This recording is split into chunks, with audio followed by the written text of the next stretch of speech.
2000, the speculation that future President George W. Bush would not be allowed to enter Canada because he'd had a DUI conviction. A sweeter and simpler time. Our third story tonight, fast forward more than 8 years, and with Mr. Bush due to go to Canada to give his first post-presidential speech tomorrow, the first president elected after earning a rap sheet has probably managed to add a few more crimes in the interim. Conspiracy to torture, kidnapping, aggravated invasion of another country, the charges we know about. So will Canada let him in? If so, would they prosecute him? Canadian Prime Minister Stephen Harper of the Conservative Party is not commenting. He also has not responded to a Canadian attorney, Gail Davidson, of Lawyers Against the War, who joins us momentarily, and who wrote to the Prime Minister asking that he enforce Canada's law, which specifically prohibits anyone reasonably suspected of war crimes, such as the treatment of the detainees at Guantanamo Bay, not to mention Abu Ghraib or the black sites, from entering Canada. When Mr. Bush was forced to admit his DUI conviction, ABC News reported that before entering Canada, criminals like him are supposed to complete a rehab checklist, taking responsibility, exhibiting remorse, a change in lifestyle, and evidence of stability in his family life or employment.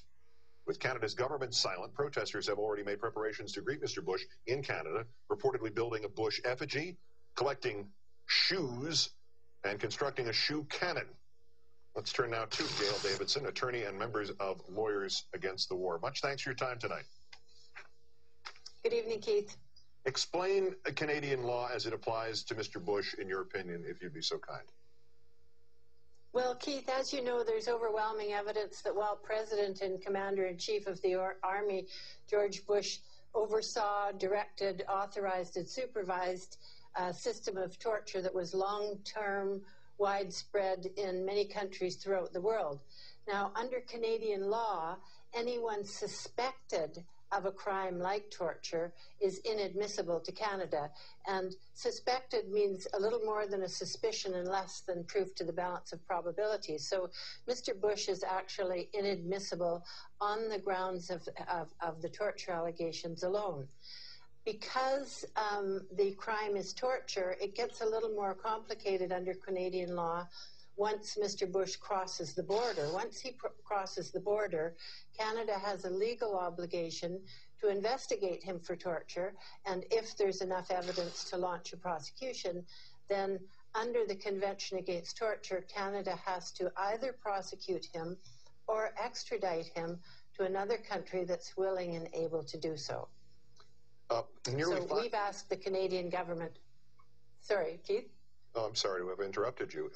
You asked the Canadian government what? To, first of all, bar him from Canada as the law allows. But 5 years ago, nearly, Mr. Bush was determined to have, in the formal and legal sense of the term, diplomatic immunity. Why would that not still be the case? 4 years ago, when he came here, Lawyers Against the War actually launched a criminal prosecution for aiding, abetting, and counseling torture at Abu Ghraib and Guantanamo Bay against Mr. Bush. And that was tossed out on the grounds that as a sitting president, Mr. Bush had immunity. But as you know, since the Pinochet decision in London in 1998, I think it was, there is no immunity for former heads of state. So Mr. Bush, even in England, and certainly not in Canada, has no immunity from prosecution for torture. You've been quoted previously as saying that even if Canada does not act tomorrow, it's important to keep the pressure on. Why is that? What do you achieve by keeping the pressure on? Well, Keith, I see that we haven't got any option but to try and enforce the law, obviously, because what would be the option? If we didn't enforce the law on torture, then what would victims of torture, the families of people tortured, what would they be doing if they couldn't go through the legal and peaceful process of seeking criminal and civil remedies through the courts? Would they engage in counter-torture? Would they just forget about it?